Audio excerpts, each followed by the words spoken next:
ভবনের কারণে মানুষের মৃত্যু, আজকে আমার ভাই চলে গেছে, আমার ভাই কি আর পাবো? রামগঞ্জে মায়ের সাথে ঈদের পোশাক কিনতে এসে দোকানের একটি দেয়াল ধসে ফাহাদ হোসেন নামে এক স্কুল শিক্ষার্থীর মৃত্যু হয়েছে।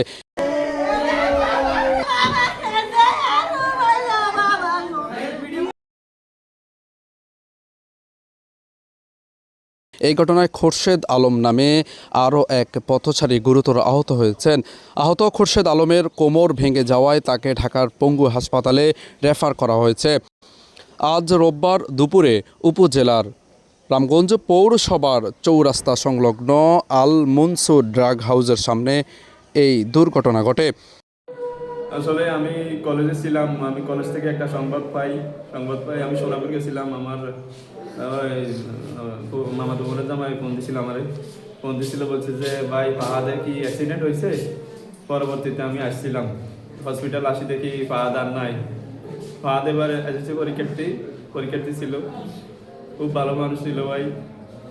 নিহত ফাহাদ হোসেন পৌরসভার বাসঘর গ্রামের বাসিন্দা আলমগীর হোসেনের বকুলের ছেলে। তিনি নিহসহরা সমাজ কল্যাণ উচ্চ বিদ্যালয়ের এসএসসি পরীক্ষার্থী ছিলেন। আহত খোরশেদ আলম উপজেলার ইসাপুর ইউনিয়নের রাঘবপুর গ্রামের বাসিন্দা। স্থানীয় সূত্রে জানা যায়, আসন্ন ঈদকে সামনে রেখে ফাহাদ তার মায়ের সঙ্গে বাজারে সেলাই মেশিন মেরামত করতে ও নতুন পোশাক কিনতে আসেন। এ সময় তারা চৌরাস্তা সংলগ্ন কাজী হোটেলের পাশে অবস্থিত আল মনসুর ড্রাগ হাউজের সামনে দাঁড়িয়েছিলেন। হঠাৎ দোকানটির নির্মাণাধীন একটি অরক্ষিত দেয়াল ধসে পড়ে। এতে ঘটনাস্থলেই ফাহাদ নিহত হন এবং খোরশেদ আলম গুরুতর আহত হন। খবর পেয়ে রামগঞ্জ থানা পুলিশ ও ফায়ার সার্ভিসের সদস্যরা দ্রুত ঘটনাস্থলে পৌঁছে আহতকে উদ্ধার করে হাসপাতালে পাঠায়। রামগঞ্জ থানার ভারপ্রাপ্ত কর্মকর্তা ওসি ফিরোজ উদ্দিন রশিদ চৌধুরী বলেন, দেয়াল ধসে এক শিক্ষার্থী নিহত হয়েছে এবং একজন আহত হয়েছে। আহতকে হাসপাতালে পাঠানো হয়েছে। এই ঘটনায় তদন্ত সাপেক্ষে আইনগত ব্যবস্থা নেওয়া হবে বলে জানান তিনি। হাজার ভবন আছে, যে ভবনের কারণে মানুষের মৃত্যু, আজকে আমার ভাই চলে গেছে, আমার ভাই কি আর পাবো?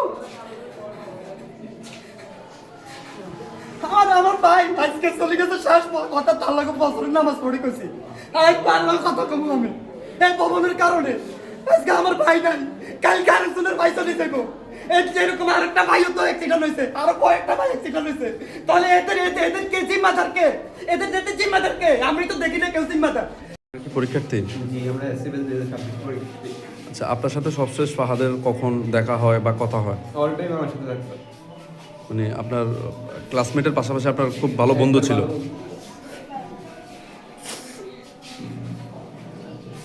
আপনার কোন স্কুলে পড়ে? আমার কথা হচ্ছে নিসারা সংস্কার হচ্ছে